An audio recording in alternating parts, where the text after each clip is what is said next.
আমাকে এখান থেকে কত রাস্তা যেতে হবে জানেন? 6 ঘন্টা। বনগাঁ যাব।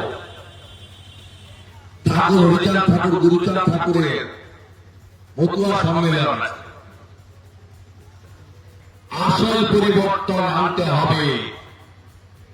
যাদেরকে আমরা শ্রম দিয়ে পরিশ্রম দিয়ে, আমি নিজে 42টা মামলা খেয়েছি, প্রয়াত বুদ্ধবাবুর প্রতি আমি কৃতজ্ঞতা জানাই। তখন এডিজি ছিলেন ভূপিন্দর সিং, সিআইডি, এন রমেশ বাবু ছিলেন DIG Medinipur range, IG south Bengal ছিলেন অরুণ গুপ্তা।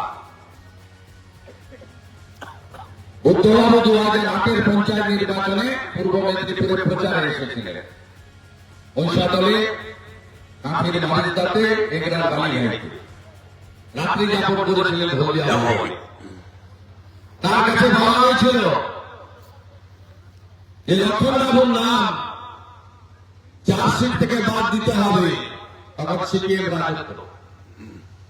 বুদ্ধবাবু বলল লক্ষ্মণবাবু ছিলেন, যখন যেদিন ঘটনা পুলিশ রিপোর্ট করলো না উনি ছিলেন না, উনি কখনো কামারে ছিলেন, গরমালে ছিলেন, স্পটে ছিলেন। বুদ্ধবাবু জিজ্ঞেস করলেন ওদের নেতা শুভেন্দু অধিকারী নামে কত মামলা আছে? পুলিশ বলল ওনার নামে 42টা মামলা আছে। বুদ্ধবাবু জিজ্ঞেস করলেন যে উনি কি স্পটে ছিলেন? বললেন না, উনিও স্পটে ছিলেন না, কখনো চণ্ডীপুর, কখনো রেয়াপাড়া, কখনো নন্দীগ্রাম ছিলেন, স্পটে ছিলেন। তাহলে চার্জশিট দেওয়ার সময় দুজনের নামে বাদ দিতে হবে। আপনি পারেননি সবার মুখ্যমন্ত্রী হতে, আপনাদের সোনাচূড়ার আশীর্বাদে আমি লাস্ট রাউন্ডে অল্প ভোটে পিছিয়েছিলাম, আমাকে জিতিয়েছে কে? সোনাচূড়া। 3200 ভোট জিতিয়েছিলেন, আমি আপনাদের মাঝে ভাব খাওয়াতে পারিনি, কিন্তু বিরোধী দলনেতা কাকে বলে আমি বুঝিয়ে দিতে পেরেছি।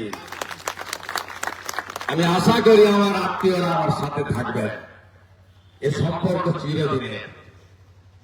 শহীদ মিনারে আসবো, রাম মন্দিরটা তৈরি হয়ে গেলে ওখানে এসে মাঝে মাঝে থাকবো। সোনাচূড়াই আগামী ভবিষ্যতের আমার ঠিকানা। তুমি 1,08,000 ভোট নিয়ে গেছো, 5 বছর তোমার দেখা নাই রে, তোমার দেখা নাই। ভোটের সময় তুমি শীতে যেমন আলিপুর চিড়িয়াখানায় পাখি আসে, উঠতে উঠতে উঠতে পরিচয়ের মতো এলে কি উঠে করবে কেউ? শান্তিতে আছে নন্দীগ্রামে, 5,000 পুলিশ নিয়ে প্যারাসিটামল বিতরণ হবেন নাকি? আপনি গড়ি পাওয়া যাবে, চলে যাবে নন্দীগ্রাম বাইপাসের পাশে। গড়ি দেখে খাবেন, সাবধান। নন্দীগ্রাম কানমূলে পাঠিয়ে দিয়েছে দিলীপবাবু বলছিলেন কালকে। দাদা হিন্দিতে একটু, দাদা আমাদের ভিডিও ভালো লাগলে লাইক আর শেয়ার করুন, কমেন্ট সেকশনে গিয়ে জানান আপনাদের মতামত। আরও ভিডিও পেতে আমাদের চ্যানেল এখনই সাবস্ক্রাইব করুন এবং প্রতি মুহূর্তের খবরের আপডেট পেতে প্রেস করুন বেল আইকন।